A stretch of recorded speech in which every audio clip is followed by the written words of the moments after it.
So your mother led you in the sinner's prayer when you were 6 years old. That's nice. So the Sunday school teacher told you to ask Jesus into your heart when you were 9. It's okay. But let's just ask this question. All these years later, what obligations does that lay on you? How does that steer? How does that direct your decisions in your entire life? You see, Jesus said, if you don't love him so much more than your mother and father that it looks like you hate your mother and father, then you don't love him at all. Dietrich Bonhoeffer talked about how belief and obedience cannot be divorced from each other.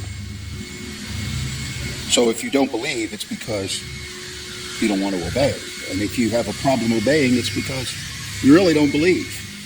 They're kind of the same thing. You know, the word obedience comes from Old Latin. It's the two words ob and odire. And it means toward the voice. It means that you got your ear pricked up and you're ready to go do whatever the master says. And you're always keen and ready. It's not that you've done it, it's that you're always in the posture, ready to go do whatever the master tells you to do.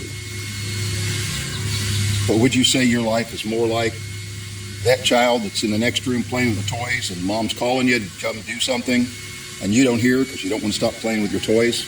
Mom has to come in and interrupt you to get your attention. That child is not obedient.